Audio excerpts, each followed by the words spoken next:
Alrighty, you mathematicians out there, we're keeping it balanced like a quadratic equation over here in the Western Colorado, friends. This is a short video, all jokes aside, this is a short video on dust catching and how I catch my dust. Now, I know there's better ideas out there.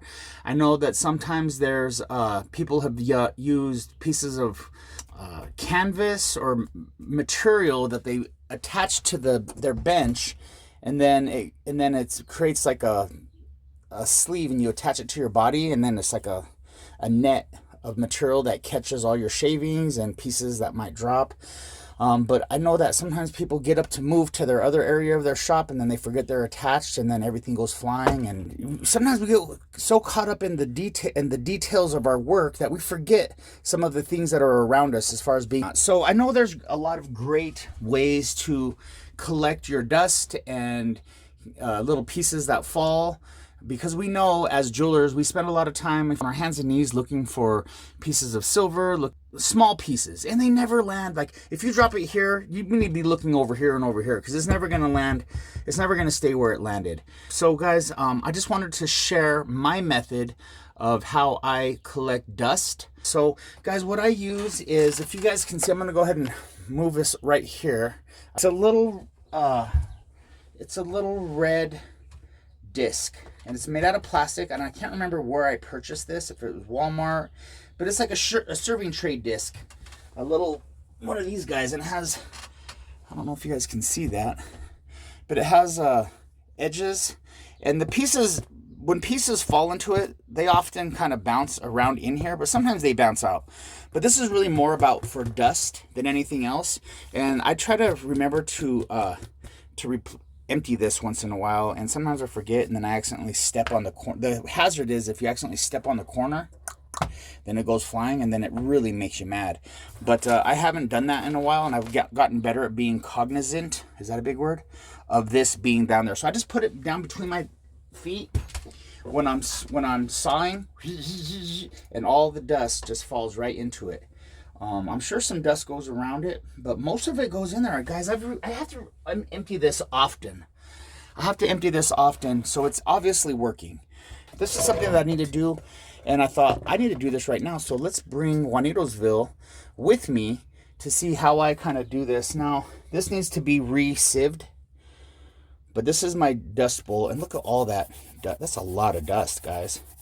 So basically what I do is I just kind of get this, and I'll do it right here for you, with you guys. I kind of get it all in one area. If you're a worker smarter, not harder type of guy or lady out there, you might go like this and just kind of help it. You like this. And I try to get it as close as I can. Now, one thing, when all the metal is in there, one thing you can do is you can put a magnet to it, and you'll get those broken saw blades. I have broken saw blades in there. I got a leaf, some pieces of paper, some junk in there that I really don't need. So I'll spend a little bit of time just kind of getting some of that stuff out, just on the preliminary tip. And then I use my sieve, guys. I got this. Bought this at, I think, Ross. You know how us rich kids do it. I'm not gonna move this out of the way, because this may hit the camera, but I basically just go like this right into there.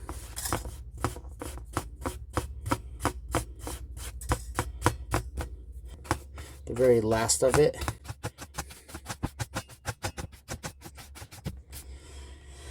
I'm happy with that.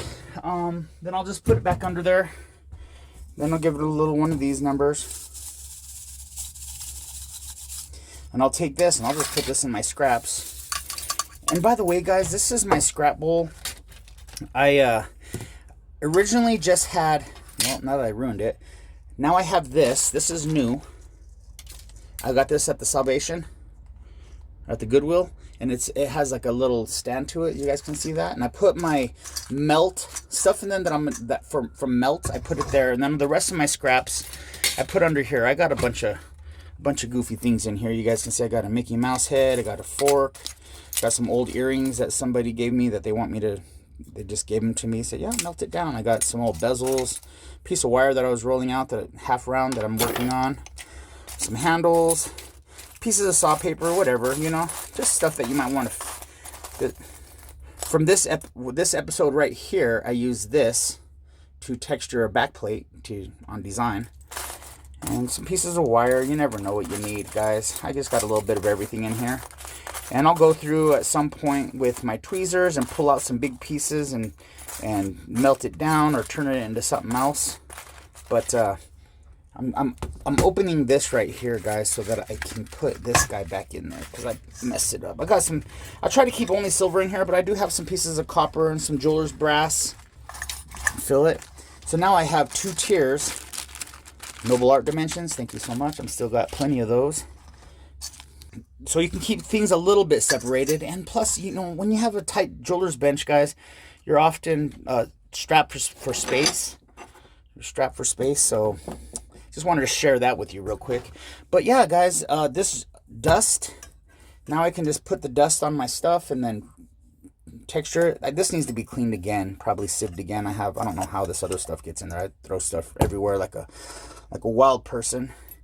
And but yeah, guys, that's how I do it. And I just use my foot over here, guys. Let's bring you guys back over here real quick.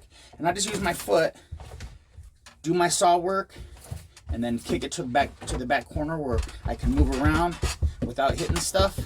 And when I need it, I'll just kind of pull it and then kick it out of the way. That way I'm not attached to anything, and it just makes my life a little bit easier. And sometimes I put some in here, the really clean stuff. I'll put it in this old whiskey or health water bottle. This is a health water bottle. Sometimes I'll put some really clean dust in there so that way I can just go and then just pour it where I need it.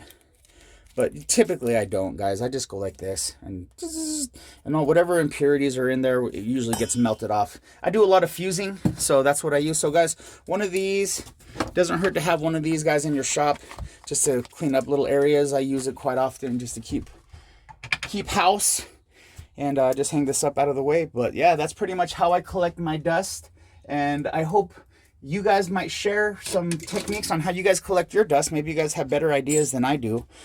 Yeah, guys, so if that had any value, I'm glad. Always hit like on the way out, guys. I hope this is a really short video, but please hit like on the way out if that had any value to you. Those little trays, I think I got it for like $1 or maybe $2. And yeah, man, you're always trying to figure out different ways to do stuff, and I figure out what works for me, and sometimes it may work also for you. So that's why I'm sharing it. And this 2-tiered scrap bowl little spot, this is a really good tip, guys, because it started off as just that bottom one, and then I got the top one, and I have a good over here, guys, and I can easily just get what I need. So bench, I'll probably do a couple of videos on some organization, how I organize my bench, and hopefully it'll help or give somebody some ideas. And if you guys have ideas, please share. My Instagram is at boomjewelrydesigns. So if you're on Instagram, please share your Instagram in the comments. That way I can follow you and check out your stuff too. And if you're just here just to kind of watch and learn, that's cool too.